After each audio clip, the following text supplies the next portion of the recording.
Hello, my lovely listening squirrels. Forgot the earrings. Took my brother to get a colonoscopy today. Poor boy. Found two polyps. Y'all, please help me pray that they're benign. He's had them before, so he had some last year.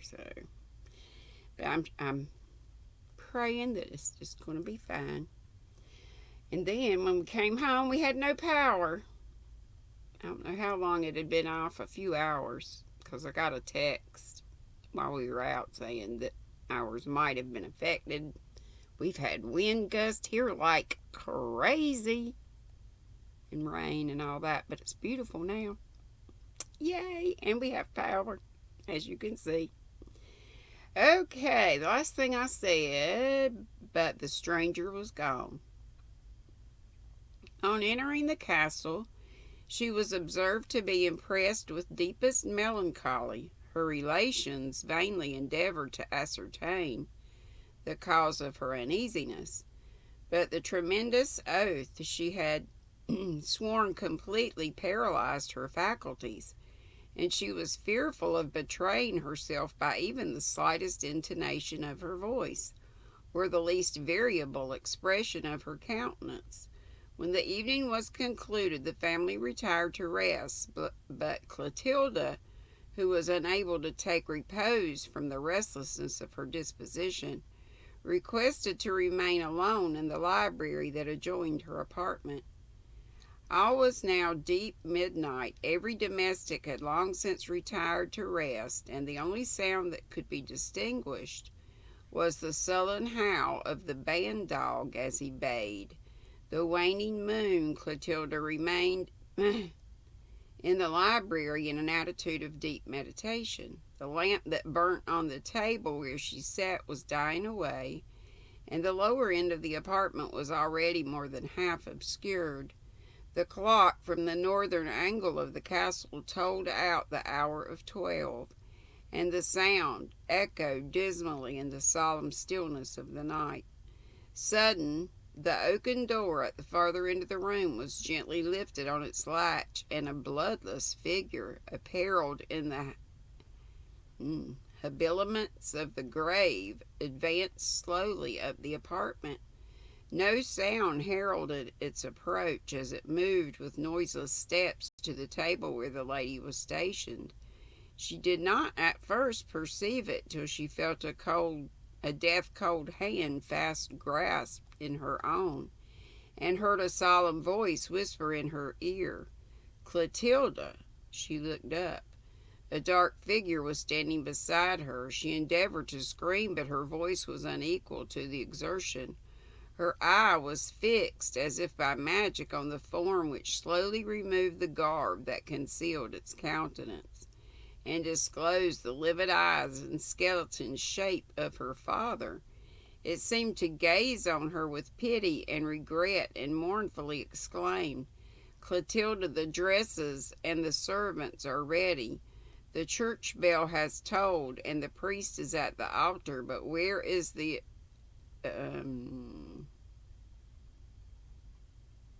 something bride? There is room for her in the grave, and tomorrow shall she be with me." Ooh.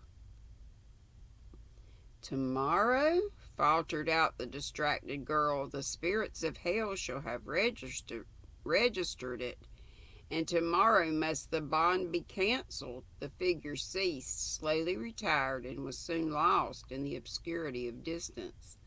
The evening, arrived, and already as the hall clock struck 8, Clotilda was on the road to the chapel. It was a dark, gloomy night. Thick masses of dun, dew, and clouds sailed across the firmament, and the roar of the winter wind echoed awfully through the forest trees. She rushed to the appointed place. A figure was waiting for her. It advanced and discovered the features of the stranger. "Why, this is well, my bride," he exclaimed with a sneer, "and well will I repay the fondness. Follow me." They proceeded together in silence through the winding avenues of the chapel until they reached the adjoining cemetery. Here they paused for an instant, and the stranger, in a softened tone, said, "But 1 hour more, and the struggle will be over." And yet this heart of incarnate malice can feel, when it devotes so young, so pure a spirit to the grave. "But it must be," he proceeded, as the memory of her past love rushed on her mind, "for the fiend whom I obey has so willed it. Poor girl, I am leading thee indeed to our nuptials, but the priest will be death. Thy parents, the mouldering skeletons that rot in heaps around, and the witnesses to our union, the lazy worms that revel on the carious bones of the dead. Come, my young bride, the priest is impatient for his victim." As they proceeded, a dim blue light moved swiftly before them, and displayed at the extremity of the churchyard the portals of a vault. It was open, and they entered it in silence. The hollow wind came rushing through the gloomy abode of the dead, and on every side were piled the mouldering remnants of coffins, which dropped piece by piece upon the damp mud. Every step they took was on a dead body, and the bleached bones rattled horribly beneath their feet. In the center of the vault rose a heap of unburied skeletons, whereon was seated a figure too awful even for the darkest imagination to conceive. As they approached it, the hollow vault rung with a hellish peal of laughter, and every mouldering corpse seemed endued with unholy life. The stranger paused, and as he grasped his victim in his hand, one sigh burst from his heart, one tear glistened in his eye. It was but for an instant. The figure frowned awfully at his vacillation and waved his gaunt hand. The stranger advanced. He made certain mystic circles in the air, uttered unearthly words, and paused in excess of terror. On a sudden he raised his voice and wildly exclaimed, "Spouse of the spirit of darkness, a few moments are yet thine, that thou mayest know to whom thou hast consigned thyself. I am the undying spirit of the wretch who cursed his Savior on the cross. He looked at me in the closing hour of his existence, and that look hath not yet passed away, for I am cursed above all on earth. I am eternally condemned to hell, and I must cater for my master's taste till the world is parched as is a scroll, and the heavens and the earth have passed away. I am he of whom thou mayest have read, and of those feats thou mayest have heard. 1,000,000 souls has my master condemned me to ensnare, and then my penance is accomplished, and I may know the repose of the grave. Thou art the 1,000th soul that I have damned. I saw thee in thine hour of purity, and I marked thee at once for my home. Thy father did I murder for his temerity, and permitted to warn thee of thy fate, and myself have I beguiled for thy simplicity. Ha, the spell works bravely, and thou shalt soon see, my sweet one, to whom thou hast linked thine undying fortunes. For as long as the seasons shall move on their course of nature, as long as the lightning shall flash and the thunders roll, thy penance shall be eternal. Look below and see to what thou art destined." She looked. The vault split in 1,000 different directions. The earth yawned asunder, and the roar of mighty waters was heard. A living ocean of molten fire glowed in the abyss beneath her, and blending with the shrieks of the damned and the triumphant shouts of the fiends, rendered horror more horrible than imagination. 10 millions of souls were writhing in the fiery flames, and as the boiling billows dashed them against the blackened rocks of adamant, they cursed with the blasphemies of despair, and each curse echoed in thunder across the wave. The stranger rushed towards his victim. For an instant he held her over the burning vista, looked fondly in her face, and wept as if he were a child. This was but the impulse of a moment. Again he grasped her in his arms, dashed her from him with fury, and as her last parting glance was cast in kindness on his face, shouted aloud, "Not mine is the crime, but the religion that thou professest. For is it not said that there is a fire of eternity prepared for the souls of the wicked? And hast thou not incurred its torments?" She, poor girl, heard not, heeded not the shouts of the blasphemer. Her delicate form bounded from rock to rock, over pillow and over foam. As she fell, the ocean lashed itself, as it were in triumph to receive her soul, and as she sunk deep in the burning pit, 10,000 voices reverberated from the bottomless abyss. "Spirit of evil, here indeed is an eternity of torments prepared for thee, for here the worm never dies, and the fire is never quenched." And that's the end. Know about that ending. Some of these endings kind of make me crazy. Let's see what else we can find. May not have much time to read. Well, I only read 12 minutes. That's bad. H.P. Lovecraft and Edgar Allan Poe are two we should read from. Let's see what H.P. Lovecraft has here. Come on, H.P., where you be? Here it is.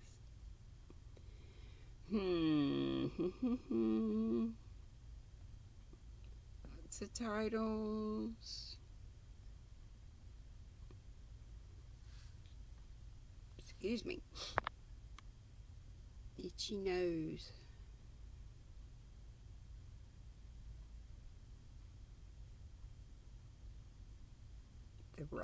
The rats in the wall.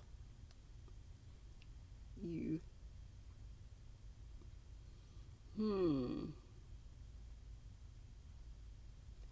Maybe we won't read from him.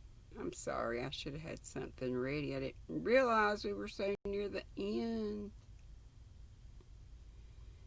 Here's Edgar Allan Poe. But oh my gosh. Talk about vocabulary. I'll try it. Let's see if we can read The Telltale Heart. That's a pretty famous one. Okay, The Telltale Heart was first published in 1843 in The Pioneer. It's the story of a madman who murders an old man and hides the body underneath the floorboards. It's one of Poe's most famous stories and a classic tale of terror and suspense. About old Edgar Allan.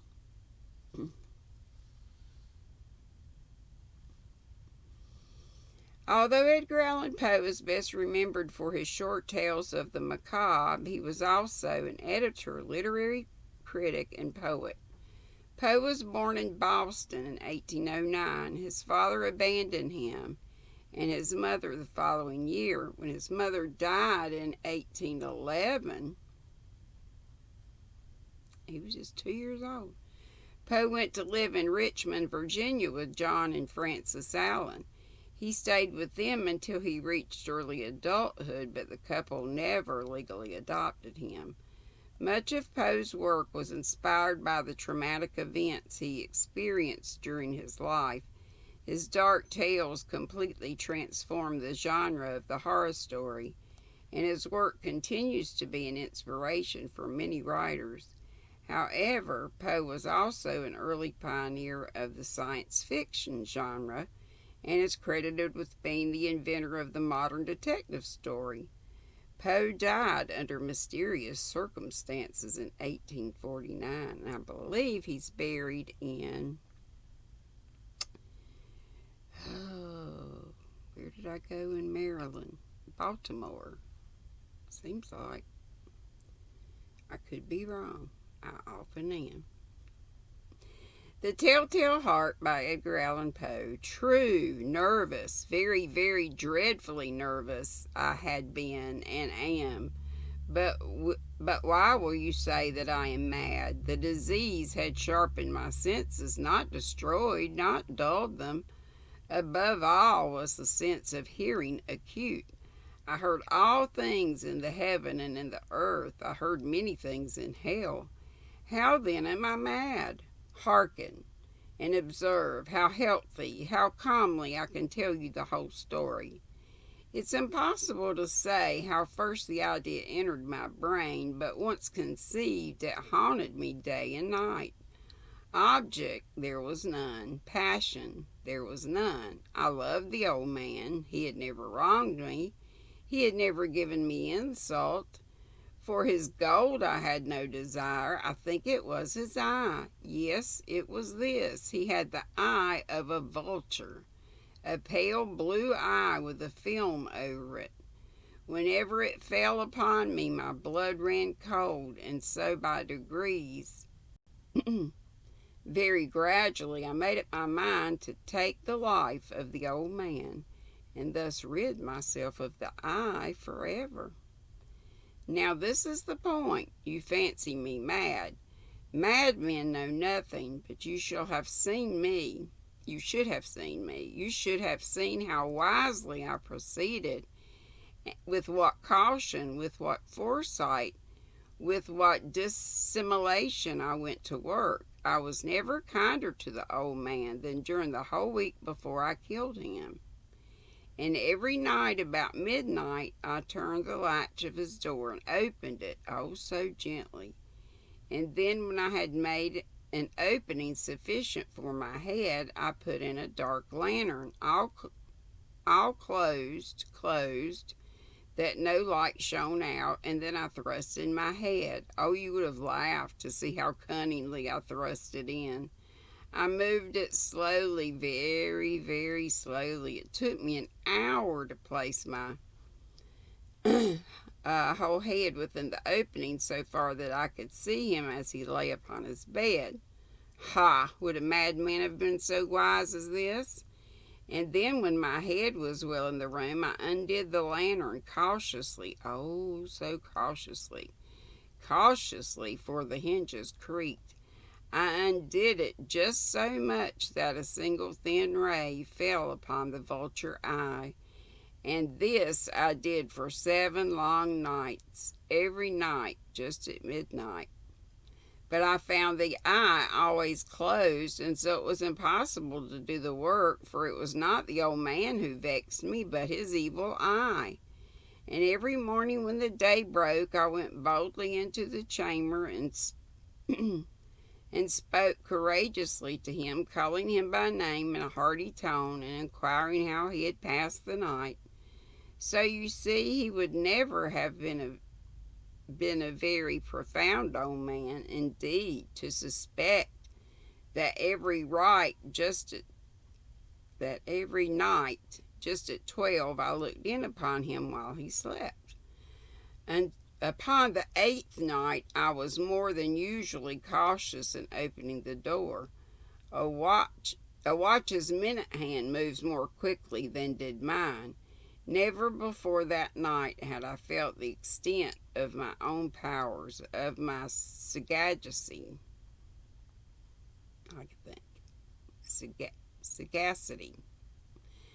I could scarcely contain my feelings of triumph to think that there I was, opening the door little by little, and he not even to dream of my secret deeds or thoughts. I fairly chuckled at the idea, and perhaps he heard me, for he moved on the bed suddenly as if startled. Now you may think that I drew back, but no. His room was as black as pitch, with the thick darkness, for the shutters weren't closed, fastened. Through fear, for the shutters were closed fastened through fear of robbers. And so I knew that he could not see the opening of the door, and I kept pushing it on steadily. I had my head in and was about to open the lantern when my thumb slipped upon the tin fastening, and the old man sprang up in bed, crying out, "Who's there?"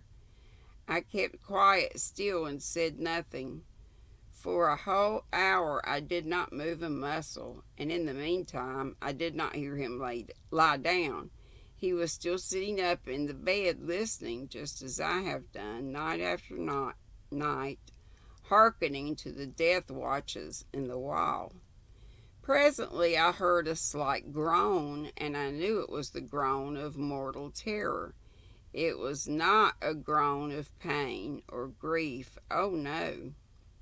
It was the low stifled sound that arises from the bottom of the soul when overcharged with awe. I knew the sign well.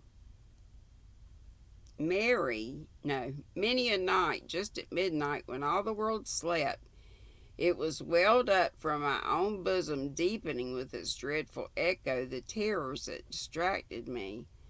I say I knew it well. I knew what the old man felt and pitied him, although I chuckled at heart. I knew that he had been lying awake ever since the first slight noise when he had turned in the bed. His fears had been ever growing upon him. He had been trying to fancy them causeless, but could not. He had been saying to himself, "It's nothing but the wind in the chimney. It's only the mouse crossing the door, or it's merely a cricket which has made a single chirp." Yes, he'd been trying to comfort himself with these suppositions, but he had found all in vain.